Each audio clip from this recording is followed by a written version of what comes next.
Good afternoon, everybody. As a candidate for president, I pledge to bring the war in Iraq to a responsible end for the sake of our national security and to strengthen American leadership around the world.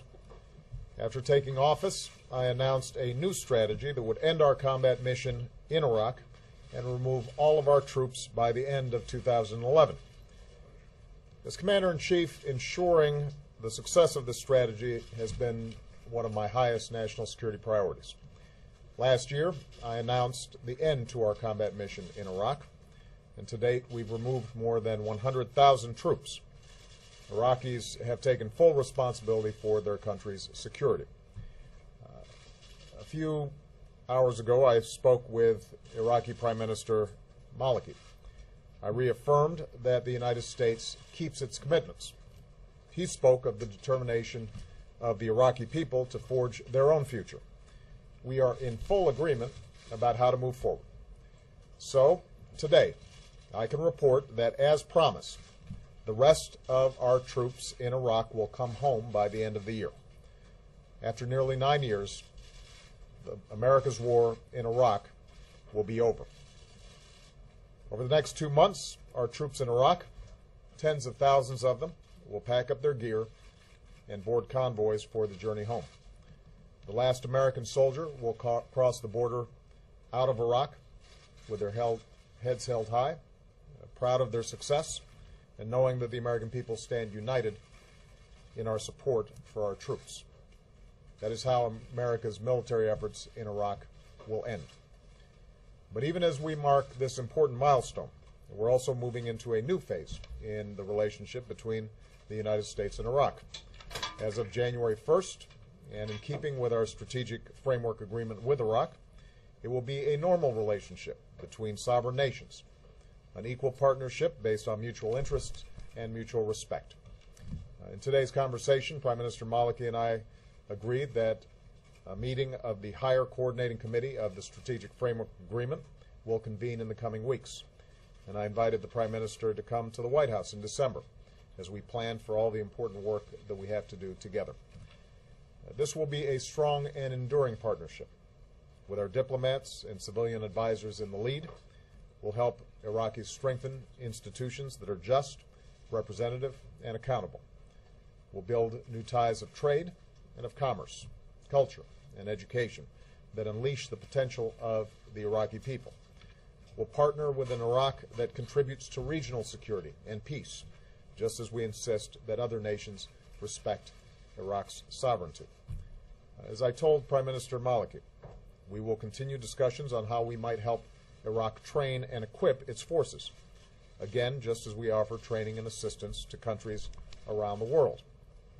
After all, there will be some difficult days ahead for Iraq, and the United States will continue to have an interest in an Iraq that is stable, secure, and self-reliant. Just as Iraqis have persevered through war, I'm confident that they can build a future worthy of their history as a cradle of civilization.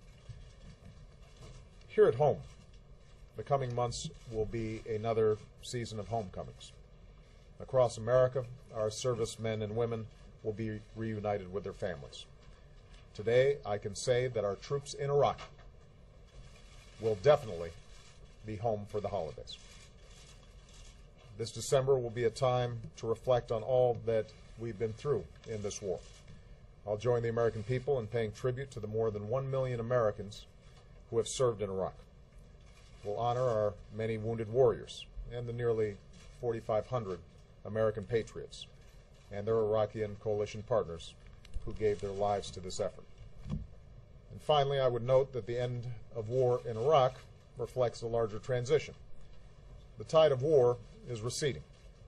The drawdown in Iraq allowed us to refocus our fight against al-Qaeda and achieve major victories against its leadership, including Osama bin Laden.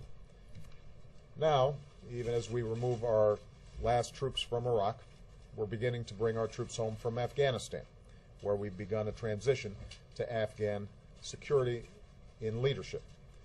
When I took office, roughly 180,000 troops were deployed in both these wars, and by the end of this year, that number will be cut in half. And make no mistake, It will continue to go down. Meanwhile, yesterday marked the definitive end of the Gaddafi regime in Libya.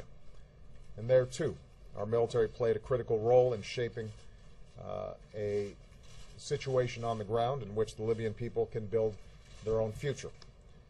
Today, NATO is working to bring this successful mission to a close. So to sum up, the United States is moving forward from a position of strength. The long war in Iraq will come to an end by the end of this year.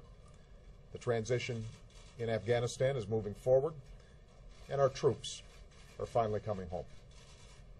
As they do, fewer deployments and more time training will help keep our military the very best in the world.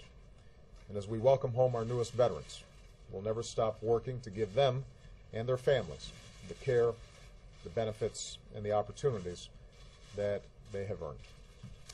This includes enlisting our veterans in the greatest challenge that we now face as a nation, creating opportunity and jobs in this country. Because after a decade of war, the nation that we need to build, and the nation that we will build, is our own. An America that sees its economic strength restored, just as we've restored our leadership around the globe. Thank you very much.